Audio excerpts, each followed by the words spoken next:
காசி காண்டத்தின் பலஸ்ருதி.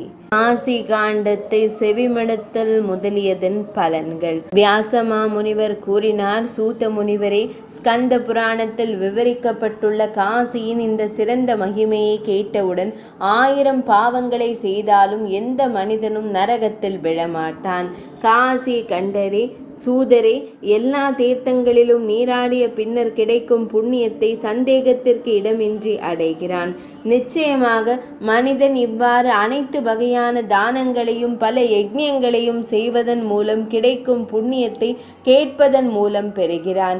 காசி காண்டத்தை கேட்பதன் மூலம் கடுமையான தவங்கள் செய்த பிறகும் 4 வேதங்களையும் அவற்றின் துணை பொருள்களுடன் கற்றுக்கொள்வதன் மூலமும் பெறப்படும் அந்த மகத்தான புண்ணியம் பெறப்படுகிறது. கயையில் தானங்கள் வழங்கப்பட்ட பிறகு மூதாதையர்கள் திருப்தி அடைவது போல தாத்தாக்கள் இதை கேட்பதன் மூலம் திருப்தி அடைகிறார்கள். அனைத்து நன்மைக்கும் காரணமான காசி காண்டத்தை நிலையான புத்தி உள்ளவர்கள் கேட்டால் அனைத்து புராணங்களும் கேட்கப்பட்டிருக்கும். காசியின் சிறந்த மகத்துவத்தை நிலையான மனம் கொண்டவர்கள் கேட்டால் அவர்கள் ஏராளமான புண்ணியங்களை பெறுகிறார்கள். மேலும் அனைத்து தர்மங்களும் அவர்களால் கவனிக்கப்படுகின்றன. முழு காண்டமும் அமைதியாக ஓதப்பட்டால் அதுவே இறைவனின் வழிபாடு. அது மிகப்பெரிய வழிபாடாக மகிமைப்படுத்தப்படுகிறது. பிராமணரே, முழு கண்டத்தையும் நம்பிக்கையுடன் கேட்க வேண்டும். காசி காண்டத்தின் ஒரு கதையையாவது யாராவது செவிமடுத்தால் சந்தேகத்திற்கு இடமின்றி அனைத்து தர்ம சாஸ்திரங்களையும் அவர் கேட்டிருப்பார்.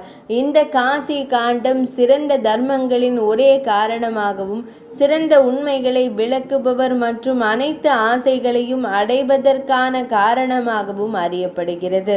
இதனை கேட்பதன் மூலம் கைவல்யம், முக்தி மனிதர்களின் விஷயத்தில் வெகு தொலைவில் இருப்பதை நிறுத்துகிறார். இந்த சிறந்த காண்டத்தை கேட்டு அனைத்து பித்ருக்களும் மகிழ்ச்சி அடைகிறார்கள்.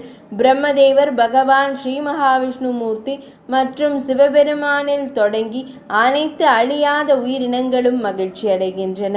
முனிவர்கள் மகிழ்ச்சி அடைகிறார்கள். சனகர் மற்றும் பிறர் மகிழ்ச்சி அடைகிறார்கள். அனைவரும் நிச்சயமாக மகிழ்ச்சி அடைவார்கள்.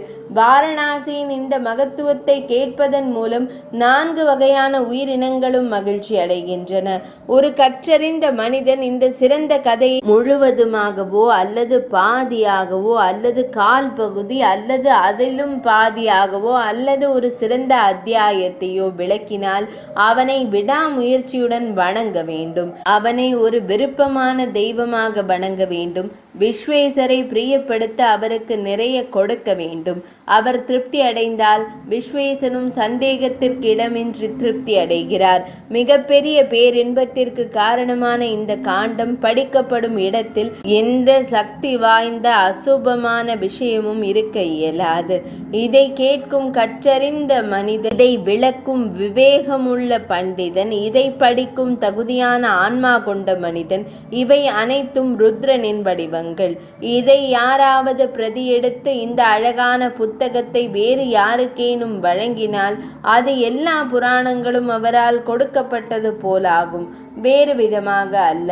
கையெழுத்து பிரதியை வழங்கியவர் சொர்க்கத்தில் இதில் எத்தனை ஆயிரக்கணக்கான யுகங்கள் உள்ளனவோ, எத்தனை வசனங்கள் உள்ளனவோ, எத்தனை சொற்கள் உள்ளனவோ, எத்தனை மாத்திரைகள் தமிழ் மொழியில் உள்ள ஒரு கால அளவு உள்ளனவோ, அத்தனை சொற்கள் இங்கே உள்ளனவோ, அத்தனை வரிசைகள் உள்ளனவோ, அத்தனை சரத்தில் உள்ள நூல்கள் உள்ளனவோ, அத்தனை துணியில் உள்ள நூல்கள் உள்ளனவோ, அத்தனை படங்கள் உள்ளனவோ, அவ்வளவு மதிக்கப்படுகிறார். இந்த சிறந்த காண்டத்தை 12 முறை கேட்பவர் சம்புமூர்த்தியின் அருளால் பிராமண வதம் செய்த பாவத்திலிருந்து உடனடியாக விடுபடுவார். மகனில்லாத ஒருவர் நீராடிய பின்னர் மிகுந்த நம்பிக்கையுடன் இதை செவிமெடுத்தால் சம்புமூர்த்தியின் கட்டளையின் சக்தியால் நிச்சயமாக ஒரு மகனை பெறுவார். சூதரே, அதிகமாக பேசுவதால் என்ன பயன்? ஒருவரின் விருப்பம் எதுவாக இருந்தாலும் இதை கேட்பதன் மூலம் ஒருவர் பாக்கியம் பெறுவார், அதை பெறுவார். ஒரு மனிதன் தூர தேசத்திலிருந்து இந்த சிறந்த காசி காண்டத்தை கேட்டாலும் சிவனின் கட்டளைப்படி காசியில் வசிக்கும் தகுதியை பெறுவார். இதை கேட்பதன் மூலம் ஒரு மனிதன் எல்லா இடங்களிலும் வெற்றி பெறுவான். அவன் தூய இதயம் கொண்டவனாக இருப்பான். எல்லா இடங்களிலும் பேரின்பத்தை அனுபவிப்பான். விஸ்வேஸ்வர் ஒருவரிடம் மகிழ்ச்சி அடைந்தால் மட்டுமே இதை கேட்பதில் ஒருவருக்கு ஆர்வம் இருக்கும். அவர் தகுதியானவர். அவரது மனம் மாசுகளிலிருந்து விடுபட்டுள்ளது. இந்த புத்தகம் அனைத்து மங்களகரமான விஷயங்களிலும் மிகச்சிறந்த மங்களகரமான ஒன்றாகும். இது எழுத்தில் நகலெடுக்கப்பட வேண்டும். மேலும் அனைத்து மங்களங்களையும் அடைய வழிபடப்பட வேண்டும். காசி காண்ட உத்தரார்த்தம் நிறைவு பெற்றது. காசி காண்டம் இனிதே நிறைவடைந்தது.